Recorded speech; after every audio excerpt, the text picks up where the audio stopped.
Hello guys, कैसे हो आप सब। आई होप आप सब बहुत अच्छे हो। एंड आई नो ये वीडियो मैं बहुत ही ज़्यादा लेट अपलोड कर रही हूँ।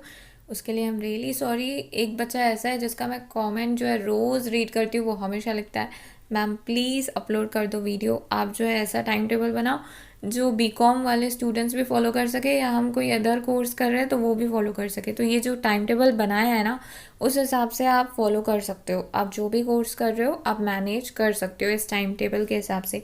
अब टाइम टेबल डिस्क्रिप्शन में मैंने अपलोड कर दिया है लिंक, आप वहाँ से डाउनलोड कर सकते हो। लेकिन इसके पहले मैं आपको एक बार टाइम टेबल एक्सप्लेन कर देती हूँ कि है क्या। क्योंकि क्या है, टाइम टेबल एक्सप्लेन नहीं करूँगी ना तो प्रॉब्लम ये आती है, आप कंफ्यूज हो जाते हो, फिर बीच में अटक जाते हैं बच्चे, फिर फॉलो नहीं कर पाते। अब यहाँ पे देखो गाइज, जो टाइम टेबल है मैंने बनाया 15 अक्टूबर से। अब आप कहोगे मैम 15 अक्टूबर से क्यों बनाया। क्योंकि क्या है, मुझे पता है आप जो है कल कल कल कल करोगे, मुझे पता है ये। इसके लिए जो है मैं कहूँगी आप जो है अभी भी आपके पास टाइम है, 15 अक्टूबर तक रेस्ट कर लो। ओके, उसके बाद जो है ये टाइम टेबल फॉलो करना। बट अगर आप जो है नवरात्रि फेस्टिवल सेलिब्रेट करने वाले हो अपने घर पे ही, तो फिर गाइज इस टाइम टेबल में चेंजेस कर लो एंड पहले से फॉलो करो, सो दैट वो जो नवरात्रि फेस्टिवल आने वाला है अभी, उस टाइम पे आपकी जो है ना स्टडीज़ नहीं हो पाएगी, आप फॉलो नहीं कर पाओगे। तो उसके लिए आप चेंजेस कर दो। अब बात आती है टाइम टेबल पे। अब 15 अक्टूबर से जो है आपको क्या करना है, 15 अक्टूबर से लेकर आपको जो है ना 5 नवंबर तक आपको 2 सब्जेक्ट करने हैं। आपको ट्राई करना है कि आपको जो है 2 सब्जेक्ट कंप्लीट करने हैं। अब 15 अक्टूबर से जो है आप 5 नवंबर तक आप कितने सब्जेक्ट करोगे, 2 सब्जेक्ट। कौन से 2 subject, business communication and business economics. आपको जो है अगर ये कॉम्बिनेशन नहीं चाहिए तो आप चेंज कर सकते हो, टाइम टेबल आपका ही है, आपको जैसे अच्छा लगे आप वैसे चेंजेस कर दो।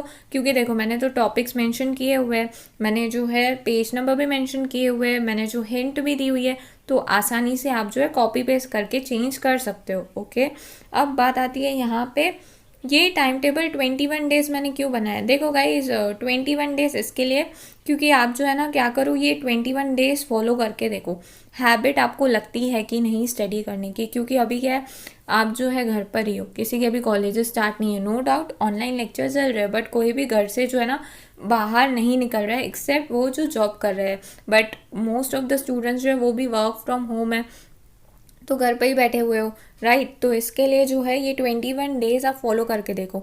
अगर आपसे ये 21 डेज फॉलो नहीं होता है ना तो आप 7 डेज फॉलो करके देखो। 15 अक्टूबर से आप 7 डेज फॉलो करके देखो। नहीं होता है मुझे मैसेज करना मैम फॉलो नहीं हो रहा है, फिर जो है मैं कुछ ना कुछ ट्राई करूँगी कि कुछ चेंजेस ला सके। ओके, सो आप जो है 15 अक्टूबर से लेकर यहाँ पे जो है 4 नवंबर तक आप देखोगे कि ये जो 2 सब्जेक्ट है आपसे हो रहे हैं कि नहीं। एंड ज़रूरी नहीं है कि गाइस आपका जो है जैसे मैंने टारगेट्स दिए वैसे करो, आपको जैसा अच्छा लगे आप चेंजेस कर दो।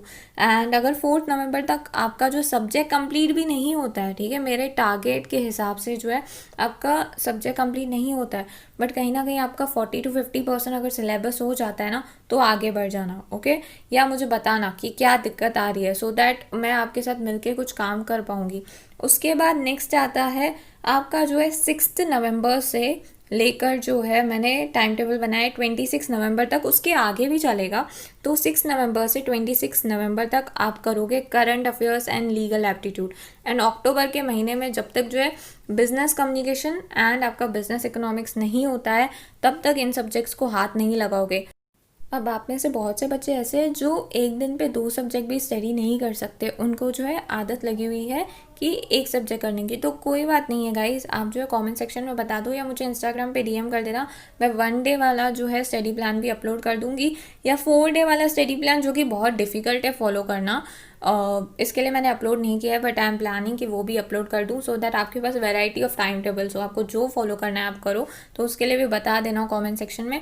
तो अब यहाँ पे देखो गाइस, अगर आपको जो है यहाँ पे 21 डेज यहाँ पे जो मैंने कहा अक्टूबर में, तो अक्टूबर मंथ टिल नवंबर तक ये 2 सब्जेक्ट 21 डेज, 4 नवंबर तक आप जो है ये 2 ही सब्जेक्ट करोगे, या जो 2 सब्जेक्ट आप चूज़ कर रहे हो वो करोगे, और नहीं करना, ओके। एंड डेली रिविजन करना।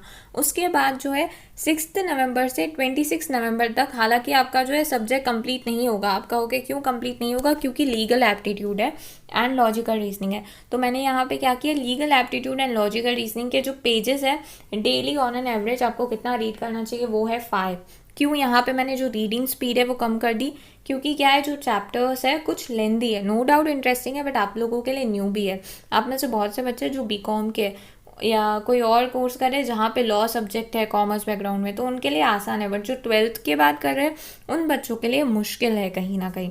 तो इसके लिए मैंने जो है रीडिंग स्पीड कम कर दी है। तो इसके लिए legal aptitude and logical reasoning जो सब्जेक्ट है ना, आप स्टार्ट करोगे 6 नवंबर से 26 नवंबर तक, देखोगे 21 डेज या 7 डेज, देखना क्या हो रहा है, कर पा रहे हो, नहीं कर पा रहे हो, कितना कर पा रहे हो, आपको एनालाइज करना है। अगर 26 नवंबर तक आप फॉलो कर पा रहे हो, या मैंने जितने टारगेट्स दिए उतना नहीं बट कुछ हद तक कर पा रहे हो, आगे बढ़ जाना। उसके बाद जो है मैंने 16 दिसंबर तक जो है लॉजिकल रीजनिंग के जो है टॉपिक्स दिए हुए, आपको आज इतना करना है, इतना करना है, ओके। सो 16 दिसंबर तक अगर आप मेरा टाइम टेबल फॉलो करते हो तो आपका जो है legal aptitude and logical reasoning complete हो जाएगा। तो ऐसा है। हालांकि legal aptitude and logical reasoning complete करना आसान है, आप 15 डेज में कर सकते हो, बट मैंने यहाँ पे रीडिंग स्पीड कम कर दी है। क्यों? क्योंकि आपके लिए सब्जेक्ट न्यू है तो आपको प्रॉब्लम नहीं आनी चाहिए। आपको चाहिए आप रीडिंग स्पीड बढ़ा देना, ओके। पेजेस में चेंजेस कर देना, आपको जैसे चाहिए टाइम टेबल में चेंजेस कर दो। बहुत से बच्चे ना मेरे को मैसेज करते हैं कि मैम टाइम टेबल में चेंजेस कर दे। आप बुरा तो नहीं मानोगे गाइस, मैं खुद ओपनली आपको वीडियो में बोल रही हूँ, आपको जैसे चाहिए, आपका टाइम टेबल है, आपको जो चेंजेस करनी है कर दो। अब गाइस यहाँ पे बात आती है कि आपको कितने आवर्स पढ़ना चाहिए, तो एंड कितने आवर्स जो आपको लेक्चर्स को देने चाहिए, कितना आवर्स रिविजन करना चाहिए, तो ये मैं नहीं बता सकती क्योंकि ये आपके ऊपर डिपेंड करता है। तो आप ये डिसाइड कर लेना आपको कितने आवर्स पढ़ना है, कब पढ़ना है, कब रिविजन करना है, कब लेक्चर देखना है, ओके। अब यहाँ पे बात आती है कि आपके पास कितने आवर्स अवेलेबल है एंड कितना टाइम आप यूटिलाइज कर सकते हो। तो आपके पास जो है टोटल आवर्स की अगर हम बात करें तो हमारे पास अभी दिन कितने बचे हैं, हमारे पास अभी जो है 77 डेज़ है। अब मैंने कब से काउंट किए, ये मैंने 15 अक्टूबर से काउंट किए टिल 31 दिसंबर तक, क्योंकि जैन की डेट हमें पता नहीं है ना, ओके।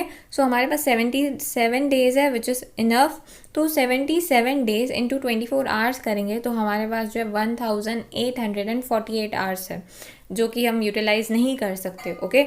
तो कितने आवर्स हम यूटिलाइज कर पाएंगे एक्चुअल में, अगर कैलकुलेशन की बात करें तो 77 डेज इंटू 16 आवर्स करेंगे तो 1232 आवर्स है, ओके। तो आप जो है 16 घंटे भी नहीं पढ़ सकते, ओके। क्यों 16 घंटे नहीं पढ़ सकते? क्योंकि आपको नींद नहीं चाहिए, 8 आवर्स की तो स्लीप चाहिए। उसके बाद जो है आपके क्या कॉलेज के लेक्चर्स नहीं होंगे, डेफिनेटली होंगे। देन उसके बाद बहुत से बच्चों के क्लासेस भी ज्वाइन किए हुए हैं या बहुत से बच्चे यूट्यूब पे लेक्चर्स देखते हैं, तो उस हिसाब से आपके पास जो है 1232 आवर्स है। उसमें से भी जो है आपका जो है और टाइम रिड्यूस होगा। टोटल टाइम जो है ना आपके हाथ में जो अवेलेबल है वो है 77 डेज इंटू 8 आवर्स। अगर आप पढ़ते हो तो आपके पास है 616 आवर्स, ओके। सो अगर आप 8 आवर्स पढ़ोगे, जो कि पॉसिबल नहीं है, मुझे पता है नहीं पढ़ने वाला है कोई भी, सो 616 आवर्स है। उसमें से जो आप एक एक सब्जेक्ट को कितना दे सकते हो, 154 आवर्स, बट मुझे पता है पॉसिबल नहीं है 8 आवर्स बच्चों के लिए। तो आप जो है अगर 77 डेज को इंटू 6 आवर्स करोगे तो आपके पास है 462 आवर्स। तो 462 आवर्स भी बहुत ही ज़्यादा इनफ है, ओके। सो 462 आवर्स में आप जो है क्या कर सकते हो, पूरा CA-CET के चारों ही सब्जेक्ट कंप्लीट कर सकते हो। तो ऐसा नहीं सोचो कि आपके पास टाइम कम है, आपका कॉलेज चल रहा है, आपको लेक्चर्स देखने हैं, आप सेल्फ स्टडी कर रहे हो तो नहीं होगा। नहीं गाइस, आप सेल्फ स्टडी भी करोगे तो भी क्लियर हो जाएगा आपका एग्ज़ाम।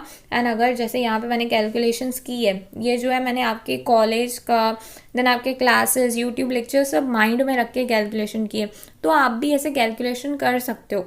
उस हिसाब से टाइम टेबल में चेंजेस कर दो, okay guys. So I hope अब आपको जो है टाइम टेबल समझ में आ गया होगा। एंड ऑल्सो ये वीडियो जो है लेंदी हो गया क्योंकि टाइम टेबल एक्सप्लेन करना बहुत ही ज़्यादा ज़रूरी था। चलो बाय गाइस, टेक केयर।